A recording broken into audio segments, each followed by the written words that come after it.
Good morning and welcome to another Soiree in the City. We're here today with Michelle Guite and her son Niall Guite.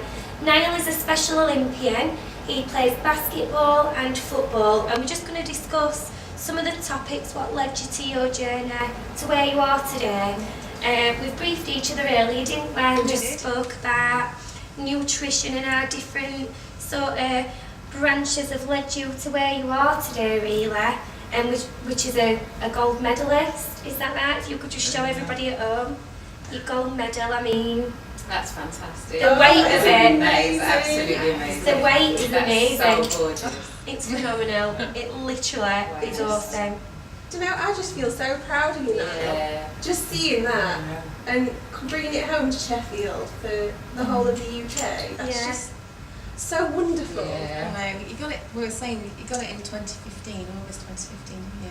Wow. And all the other medals have been framed, and this one just can't get in a frame because it gets shown so much. Yeah. Just sort of panning it around and showing it about.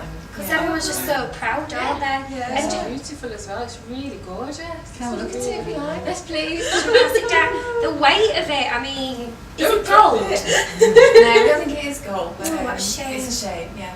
Oh gosh, yeah. It's Isn't that beautiful. beautiful? It does look gold, to be fair. Los Angeles. Yeah. So did you go to Los Angeles? Yeah? Yeah. Is that where you took part in your sports? Wow. Yeah. And no roller skating in hot pants? Damn! No, we'll do that next time, yeah? Can Sparkle go with No, him and no. we'll do hot pants roller skating? No, we can't afford that, darling. No, alright. I'll get sponsors, please. No, maybe not. But yeah, we're quite an informal, just a chat, and it's just really for everybody at home that feel like they, just to speak about all these different topics that people might not want to speak to professionals at home about. So we do it in an informal way, don't we? We do. And that way we're still getting information across, Yeah. and everyone's still getting their education on our little Auti kids, Yeah. and that's what it's all about. So I just want to start and speak to you about like the initial diagnosis, and sort of when you saw the signs that Niall had got a spectrum disorder. Did you know that? Did you think something was different? I've got 3 boys, and right at the very beginning with Niall, I'm a psychiatric nurse, so I was working at that point in an assessment unit for people with disability, for young children with disability. So I've met quite a lot of different people with all sorts of different disorders, really. And then when Niall came along, what we noticed really was that he wasn't communicating as effectively as his brothers had, really. He didn't really want to be engaged in the world around outside him. It was very much about what was in front of him and the things that really interested him. And I was just going, I think we've got one here. I think I've caught one. I've bagged me a good one. Yeah. That's exactly right. That's exactly right. But I didn't really do anything about that until because you've got a lot of things going on at the same time. So he was really ill with asthma, diarrhea. That's just such fun. And he couldn't put weight on. He didn't really grow very well. He didn't put any weight on. He was really skinny and hideous and difficult to breathe and couldn't really move a lot. So She's really selling it for you now. the sale really was that he was a really lovely little boy. He was he was quiet and just did his own thing, but he didn't give us any grief. We didn't have any grief other than that he was ill all the time. We'd spend most of bank holidays in the hospital with him, because he'd have another asthma attack and it would be really bad. And then one particular bank holiday, we'd gone out to Chats, we'd had a picnic at the river, and then we had a bit of a crisis. And we had to go off to the hospital with him. And he was there, and it was a bank holiday weekend, and because we were there and they didn't want to discharge us because he was poorly, one of the SHOs, who was somebody from Latin America, just sort of randomly there said, oh, I'll do these tests. And they said, well, it's a waste of time, I don't think so. But they did the tests on dietary sort of anything that might be allergic to. Okay. And what came back was that he was allergic to dairy and that he also couldn't tolerate wheat. So they put him on soya milk and that didn't work. That he just continued to vomit and not put weight on. So they then put him on something called Pepti Junior, which was we were told was very expensive and how oof. And I was thinking, Thanks NHS. I don't care. Just give me something that works. And it did work. It was foul and you couldn't cook with it.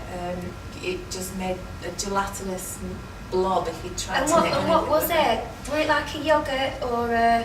No, it was a powder. Like a consistent... It was a powder form that you made up into... Because he was really quite young at that point. Yeah, So like a baby food. Yeah. Like a sachet of custard, what you'd sort of like mix up. It came in a tub actually.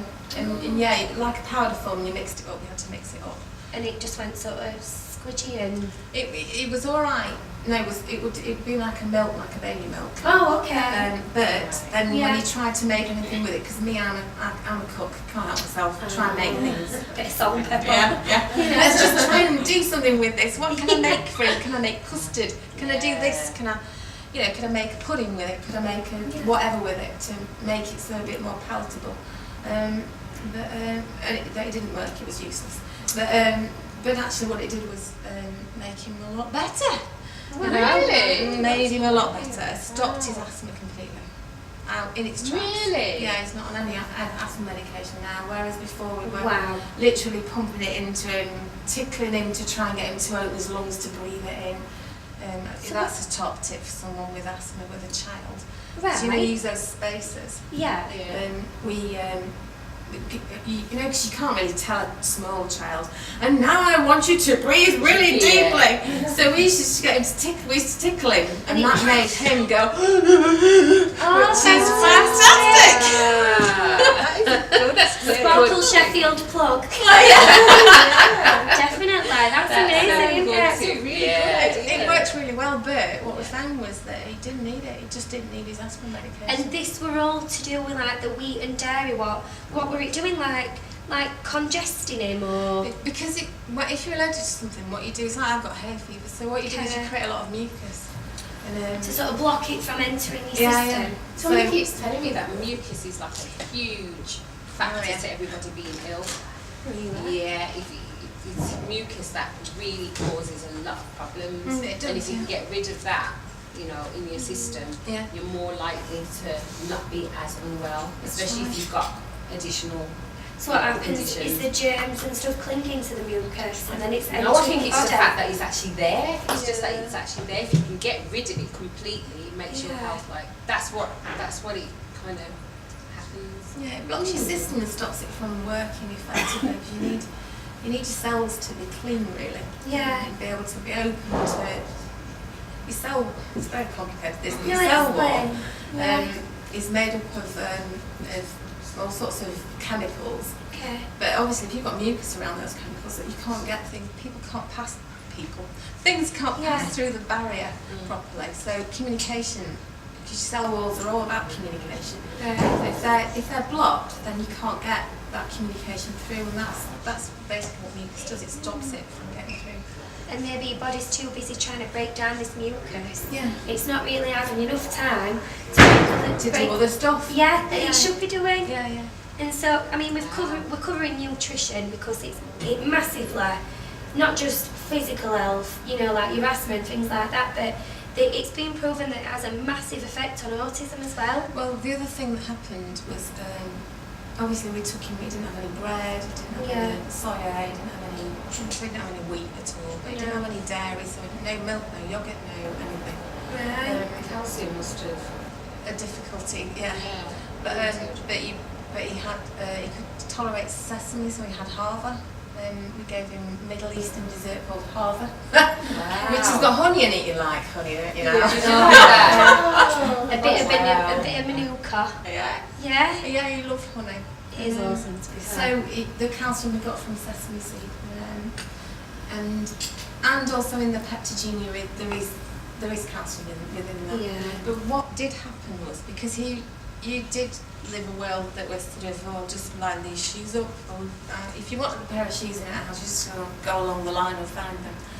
And the same with, he loved emptying the cupboards of all the cans, and they'd be lined up in the house. Yeah. Wow. So if you wanted baked beans, for instance, you had to go along the line and find your baked beans. And we lived our life like that, really. We weren't bothered about putting it back. It's a waste of time putting it back in the cupboard, to be honest.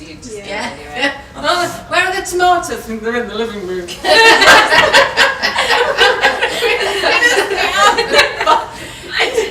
You can live your life and be really stressed about it, or you can just accept it and move on. And so we did, and yeah, things were lined up a lot. But you know what, our children are they're just so special. Oh, it was brilliant. And he's proved it, do you know what I mean? He's brought home an Olympic medal. For goodness sake, it's just fantastic. It gives me so much hope for our kids. Yeah. It really, really Well, does. I don't know whether you can remember any of this really, but when you were little, you were very frustrated because you couldn't communicate. So he would hit his head quite a lot. You'd whack your head against the walls. You'd have to scoop him up and hug him. And I did a load of. I think I was blessed in the sense that I'd worked in assessment units, so I've got a lot of skills I could use. So I did a lot of cognitive behavioural therapy along with people. So I was constantly saying to you all the time, you know, who's good, and you'd say you were, and who's clever, and I am, and you know, and just sort of just reinforcing constantly that actually he was a really good person, that he was fine, that he could say all those things. And that he was a good person, it didn't matter what he couldn't do, what was important were the things that you could do. We worked really hard at that, really hard. Kids with autism need that reassurance. Right from the very beginning, you can. Any child does, but I think Auti kids, do you know, they're extra special and they do need this sort of extra special, like, consistent praise, affirmation that they can even, it reinforces it for themselves, because I don't know if I'm right, but I would say that just one thing that goes terribly wrong can feel like just absolutely overwhelming to them. Whereas with children who are typical, they can let it go. Oh my gosh, Jaden will not let go of things. If he's upset, we can go days. It really knocks the confidence. Yeah, it does. So I think that's absolutely fantastic. And you go back, they kind of revisit it as well, don't they? Never, like you say, don't let it go. It becomes part of I just can't do that. And it's difficult, it's a really huge barrier to them, isn't it? It's giving me an idea, actually. Sorry. I say things to my son all of the time. Your mum's big boy. Your mum's superstar. You're so wonderful. And that's just exactly. And we're all like, yes, Melons, this is great. Kerry, you've done such a good job. Thank you. so much. No, but you know that even for a neurotypical person, everybody needs that. It's confidence building, and it's just nice, isn't it? It's just what. It's nice to be nice, and it's not so nice to be nasty. That's very true. I say that all the time. No, but it's true. But it just goes back to children, sort of, especially Auti kids. They can, you know, when we're all sat thinking, God, what will that trigger? You know, they do these things, and you think, what triggered that? I've done this, I've done that. What's triggered this meltdown? And like you just said, they're revisiting stuff. Kids on spectrum, they can go back to something that happened 2 or 3 weeks, and it'll come to the front, and they can actually melt down from something that happened a long time ago. So you can't. You can't beat yourself up constantly thinking, was it something I did? Because a lot of times it could not be. It could be something that's happened weeks ago. As you said, it is about them processing, because you might process something, and sometimes you might process it in your dreams at night. You know, the next day it's all gone. You've resolved it. Like on a subconscious level. On a subconscious level. But for someone that's not neurotypical, it can take them a bloody long time to get over something. So I think it's really good that you do that. But I've got to ask, how did it feel when you stood up on that podium? I've been trying to ask it, I can't take it anymore. How did it feel for you? Really exciting. Really exciting. Was everybody really cheering really loud and screaming and stuff? Wow. Did people ask for your autograph? Well, they should have They do. I know they would, because they do. That's fantastic. Yeah, of course, he's a superstar. It was amazing. Yeah. For you, it must have been like, I would have just been like, buckets. That's my egg. You know, I made him. You had a bit of a down, didn't you? Actually, you go like this, your life's like this generally, and then you have happy bits, don't you? But you, for the first time in your life, you had a bit of a a down. And what caused that? Yeah, do you know why? No, can you remember? You said, because we were talking about it, and you said you missed your team. Oh. And I think because they'd spent 3 weeks together. Of course, and then they stopped. And then they'd had a massive high together. Yeah.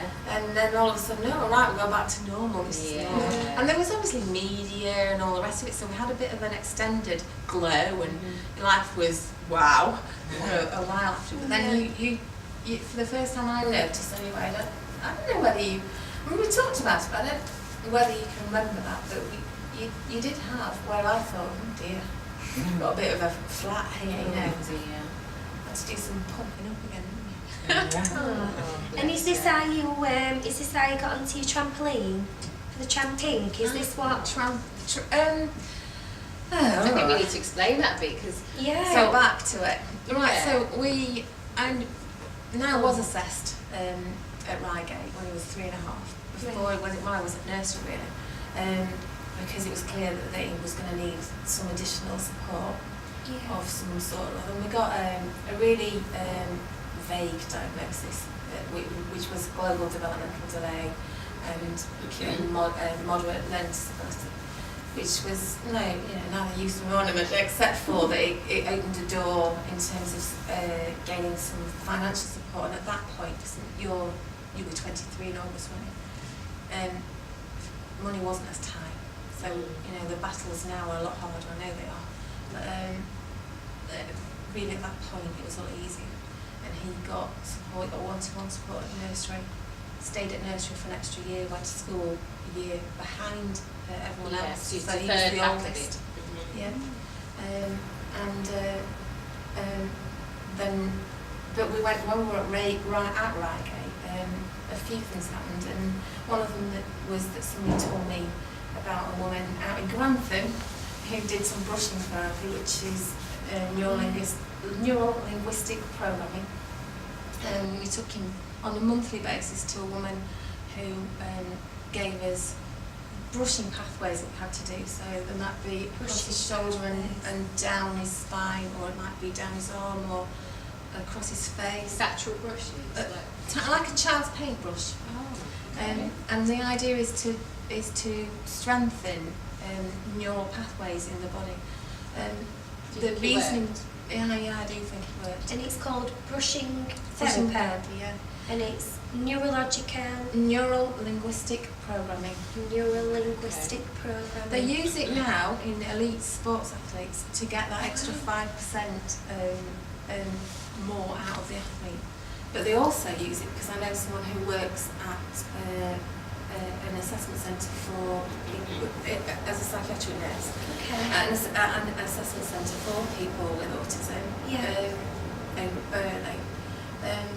They use it there. There are people that are now using it to help people with autism in Sheffield. So what does that do then? So the brushing therapy, does it bring it connects your mind to body? Yeah. Does that flow? Yeah. Obviously, your brain sends messages to your body, and your body sends messages to your brain, doesn't it? Yeah. So, I'm going to go, right, okay, I want to have a drink of water now. So my brain's gone, hand, move to glass, glass, hand, pick glass up. Yeah. And it does that, all naturally. The idea behind the NLP stuff is that people, what she did was she tested him first to see what his reflexes were like. And when I'm talking about reflexes, we talked about it earlier, but if you can probably think back to your baby, if you've ever dropped a baby. If you've ever dropped a baby. But babies, if you drop them, did you? None of my children. Somebody else's baby. Not my kids. Oh, that's even worse. My cousin, Dr. My aunt. She's fine. She's all right now. No one else will see. She's got such a large family, it don't matter because it could be any of you. She's got dyspraxia now, I'm a bit scared, but anyway. No, it's definitely not that. You might have narrowed down. I know. Oh, I'm sorry. You've given it away. Out. Sorry. But babies, if you drop them or just do this with them, they will fling their arms and their legs out, and that's a reflex. And they also, bounce babies, anyway, if don't you they? give a baby your finger, they will do this. And Yeah. on. You can Yeah, hang they a will. baby off a washing line. Yeah, they will. You know. Oh, I've never tried. Don't do that. It will dry. You know, I didn't want to touch the bottom. Yeah. Bad. I'm sticking. Jet wash. Okay. Jet wash. Imagine how clean they'd be. Yeah. They'd be sparkling. But I think you might have social slips. Yeah, they'd Yeah. be a mass. Please don't try that at home, guys. Yeah. You would never ever jet wash your child. That's wrong. Let's move on, shall we? Moving on. But what you're supposed to do neurologically is grow through those. So there are some that are kind of called, I think they're called primal ones. So that they're ones that are just there as you're born, and they're done as a way to protect the baby. But obviously, as you get older, you're supposed to grow through them. But what she said about Niall was that he still had a lot of those, which meant that he needed to grow through them. He needed to develop through them. And so over time, I think we were about 18 months going back and forth every month, doing the brushing. We did it with his brothers because they were sort of like, I want it done, thanks very much. I want rubbing. You know, don't think you can get away with just brushing him. They'll all lie down and have a good go.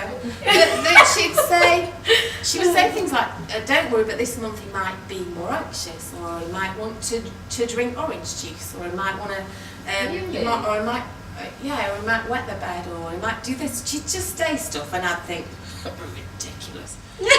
And it happened. It happened, and I'd be like, oh. But actually, it really did work, and in particular, it did increase it. It's very anecdotal, because obviously during that time as well, because the nutritional thing, in terms of his diet, it had all changed, so you were eating loads of different stuff. And it helped because you were younger, so I think you've not got a choice in the matter. Yeah. You know, you don't miss what you don't know, do you? And eating patterns become entrenched, don't they, over time, whereas he was small and it was easy. And that structure is just helping everything, isn't it? Yeah. But so nutritionally things have changed, but also we were doing the brushing at the same time, or just after that. And then but your communication got a lot better. You stopped. You had a language all of your own. A lot of people with autism, when they're little, develop a language all of their own. Yeah. My little boy has one. Yeah. He does. All Niall's language, everything was began with M, everything, except for your dad, who was, and he still is, Goby Eye. We've got a Goby Eye in our house. And he just is Goby Eye, and everyone, he's Goby Eye. Oh, I love that. And do you other children use that now? Yeah, they call him Goby. How beautiful is that? Our siblings just totally. I mean, Get Goby. Come on, Gobes. I know, Drop me off. Pick me up from a pub. You know. So, I've got a question. What about the the nutrition going up to the Olympics then? Because if he's dairy free and how did you cope with that? Because being an Olympian, would it need like a certain amount of protein and food? He does. But he can eat the cow. He just can't eat what comes from the cow. So actually, he gets a lot of protein. It's not. That's not an issue. He can tolerate a lot of stuff. What he can't tolerate is, interestingly, what he can't tolerate is all the rubbish. A lot of the rubbish. You can't be going around just eating a cake because you can't have that cake because there's dairy in it, or there's there's wheat in it, or there's whatever. And so Did you go down to simplistic food, like literally? it is, like, fruit like and veg. fruit and veg and stuff like that. Yeah, you have very quite clearly. What's your favourite meal? Would you say? Which Go one do you on, like tell the her. most? Because I know if you went somewhere, and what would you order? Go on then. It's shocking. Is it? Is it shocking? For an athlete, Is it fish and chips or No, something? what is it? Egg, sausage, chips, and beans. So sausage, egg, beans, And chips. Yeah. Oh, Oh, wow. That's his favourite meal. That's so classic, though, isn't it? It is. That's a It's proper really kids classic. dinner, that, isn't it? it is. Yeah.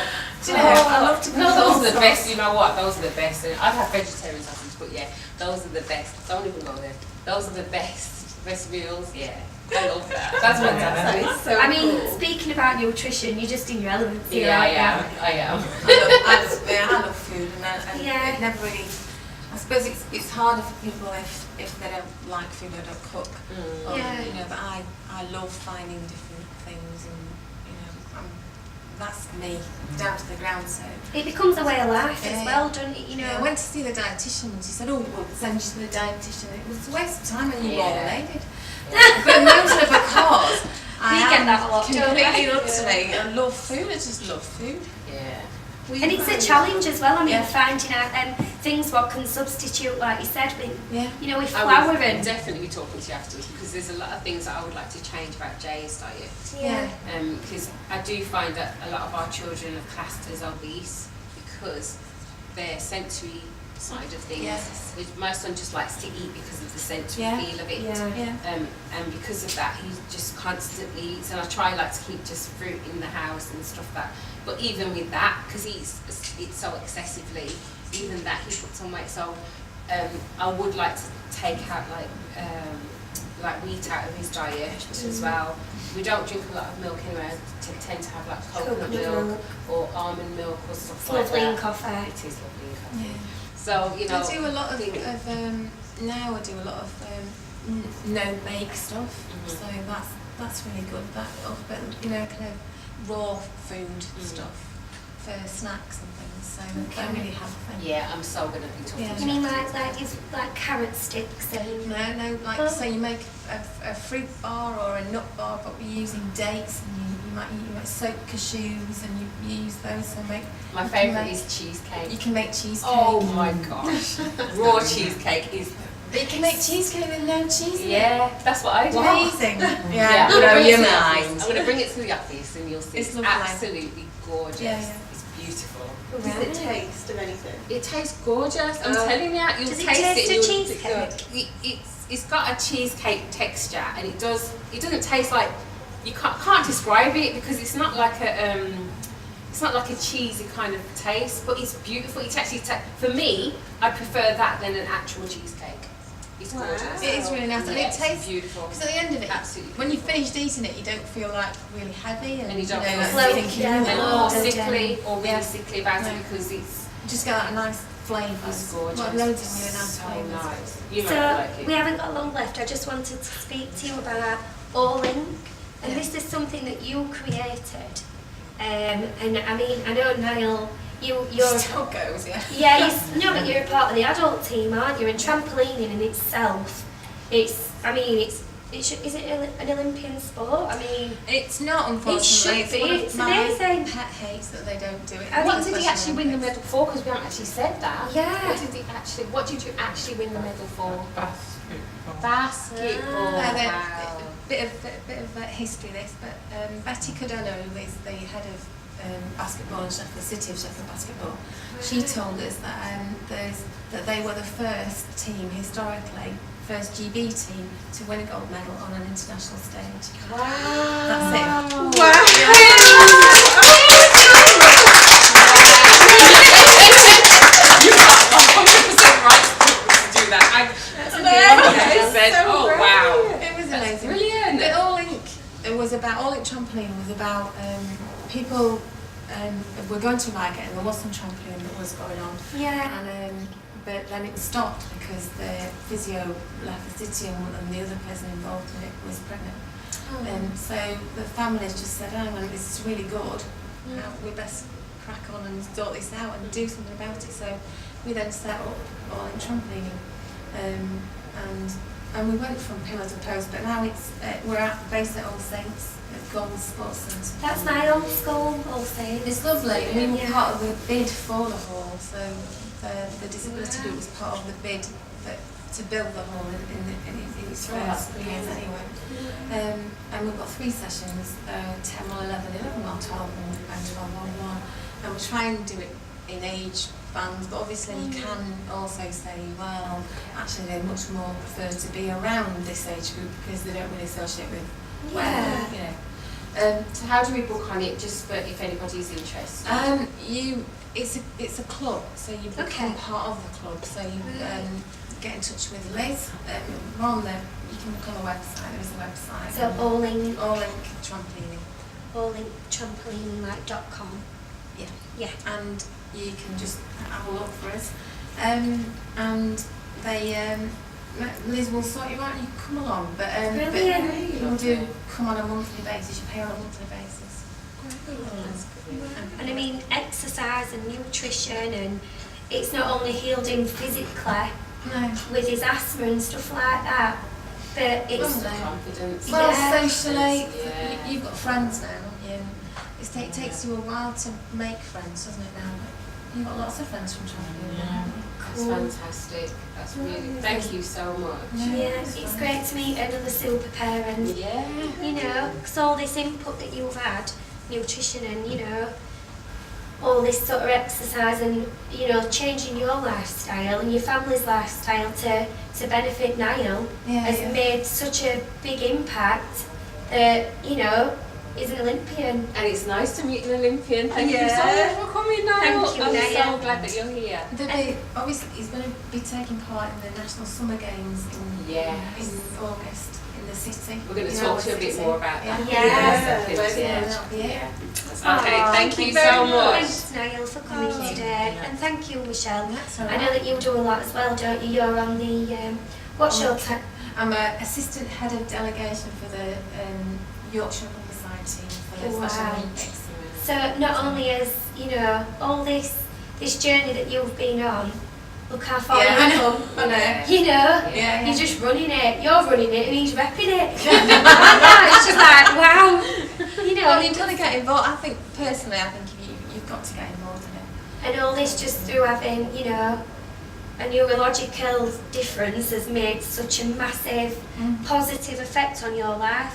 And although it might not have felt like it at the time, you know, eventually it all comes into place and it's meant to be. I've always said that. Yeah, it does. I never believed that at first. When you first said that to me, okay, this is on camera.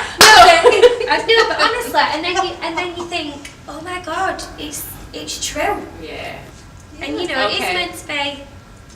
But we'd like to thank everybody for coming today. There's one more thing we'd like to do really, really quickly, just to wish somebody happy birthday, whose birthday was yesterday. Aww. So we'd like to wish her happy birthday. So we'll say happy birthday to you. Ding! Happy birthday to you. Ding! Happy birthday, dear Kelly. Happy birthday to you. Ding, ding, ding, ding, ding.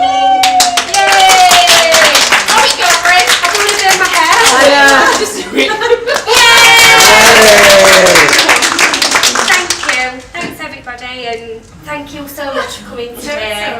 And hopefully this is gluten and dairy free. No, it's not. No, it's not. But, I'll be eating it. But thank you everyone, and I hope that everybody who's watching this has learnt something, and you know, and just keep being positive in our little autism world.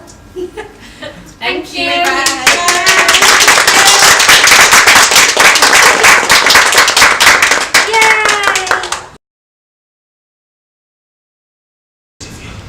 It's Mel from Sparkle, and we're here with Michelle Guite and Niall Guite, who is an Olympic special Olympian, and he is a gold medal winner.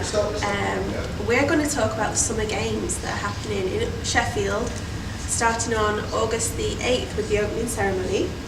And we're really excited about it as Sparkle.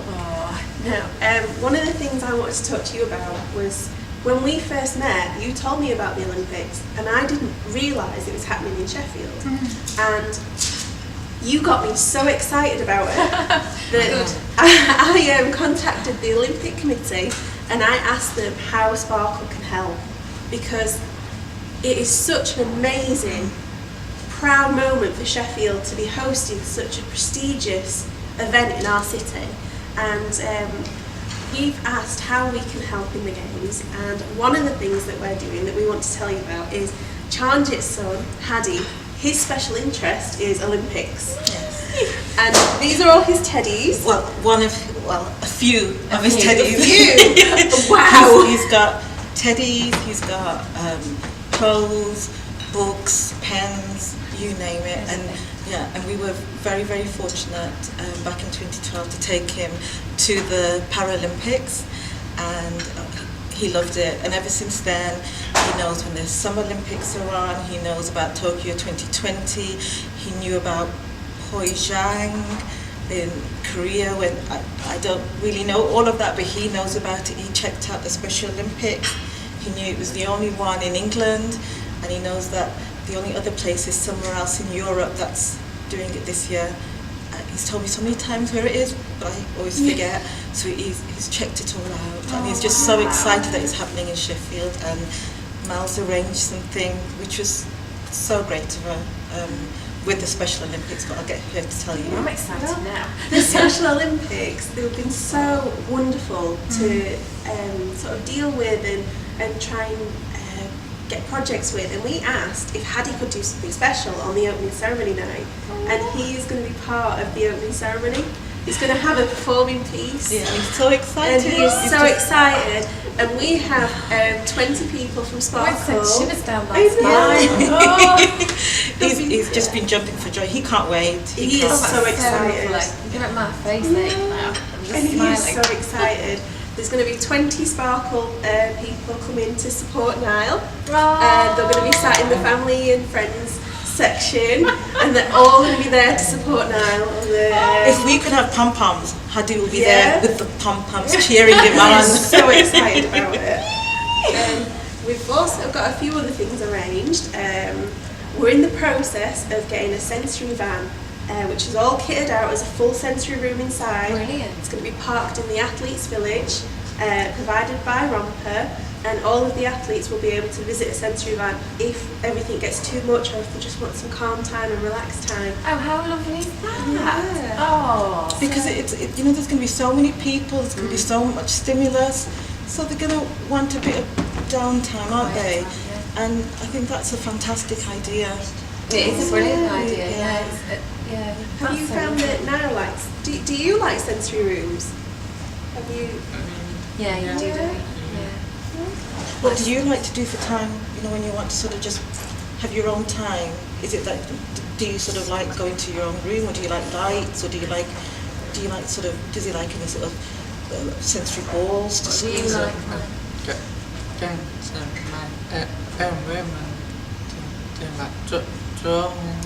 Oh, that's fantastic. Wow, that is amazing. And could you tell us any secrets about the opening ceremony, or anything that you've got planned? So that we know. Anything you can reveal for us? There might be somebody involved in the torch one.